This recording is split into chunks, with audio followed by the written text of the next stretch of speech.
So the 69 Camaro is kind of the pinnacle muscle car, and you see them that are done stock restored, and you see some modified ones, and some modified Camaros straight up don't look right. It's hard to make a 69 Camaro look different and still look cool, look tasteful. And I'm here with Rob Wexler and the TEC9 Camaro at the Jet Performance booth at SEMA, and you guys have gone in a totally different but still interesting and cool direction. Tell me about the theme and look of this car. I suppose the theme would be considered sort of pro touring slash classy. The original design of the car was to be a street car with pizzazz and lots of power.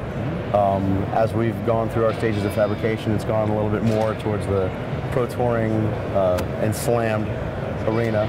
The car as it sits right now is about an inch off the ground. An inch and a half is actually normal ride height. An inch and a half. An inch and a half, in addition to where we are right now. Right. So 2.5 inches, right? Yeah. We came across, a series of situations as we were building the frame where we had to narrow the front end track width in about 3.5 inches. To get the tires on the fenders? To get the tires and the fenders and give us the full turning radius, which we now have at full drop. So the car actually rolls at full drop. Now what front suspension is it? It's all custom. Our shop built everything. Really? Yeah, we have two phenomenal fabricators that just, they can take anything and make anything out of metal like it's butter. It's that's cool. So what about the rear suspension? Rear suspension as well. We're running Air Ride Technologies, Ride Tech, I think it's 9,000 or the 7,000 series in the rear. Yep. Either one of those pair in the front. Again, all custom suspension. Roll cage was built and designed by one of our fabricators, Russell, top to bottom. It's got some cool flair to it. There's a flare die theme, dimple die, and a mesh theme that runs throughout the car. The color, most unique by Mitch. He picks something that lets the car show off its own curves, and the color really doesn't argue with it. It doesn't argue with it. It becomes the candy, the flavor on top of it. It's interesting because the car has no flake, it has no pearl. It's purely like a Nimbus gray, flat gray. The DuPont worked on the colors with us, and our fabricators did some other body trickery that allows the paint to really show off those flares and the designs. Well, there's a ton of body mods that are all over this car. Yeah, and most people wouldn't notice half of them. Obviously the whale tail. But we took the factory design, built it out of steel, and added the flare dies, the dimple dies in the back with the mesh, all built in steel. The rear bumpers obviously flushed into the body. The scoops, and we have an additional piece to the scoops we didn't have a chance to put in yet as the deadline reached. Yeah, because it's still wet. Right. Yeah, like a lot of SEMA cars. Came into the shop one day and Russell's slicing down the side of the fender, the rear, wide open, and I'm like, yeah, right. And so he pulled about 2 inches out from the fenders, and instead of cutting down the height on the top, obviously the goal of being able to get the full fat of the tire in,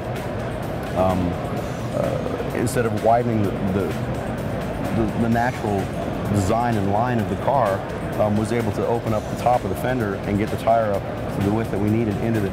So it's all just sucked inward and upward. And upward, yes. Wow. And so by widening it, he kept the curve. It actually accentuated the height a little bit as you cut the metal. It pulls out, and then the curve that goes throughout the body towards the back becomes a little bit wider. Sure. And loses some of that flat. It's very subtle. Very, very subtle. So what's under the hood?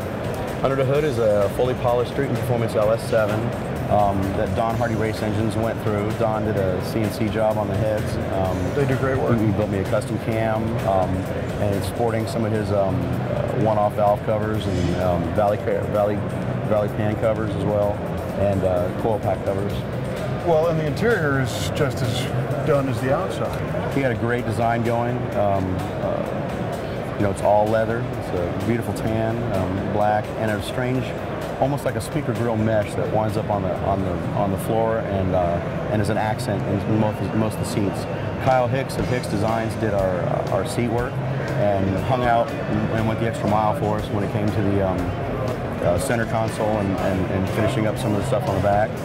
And that's where we're at with interior so far. It's a knockout, man. And who would have thought, a car that's almost flat battleship gray would stop traffic like it does here, but people are all over this thing. Yeah, it's been great watching people just stare at it, and some people don't even notice the subtleties, but there's something about it that catches their eye. Oh yeah. I had somebody walk by here the other day, just, it was my favorite quote, you know, walks by with a friend and goes, it's just another Camaro, I don't really like Camaros, and he goes, well, this one's sort of cool. Yeah, there's something going on here. He changes his mind as he walks around the corner. So. Yeah.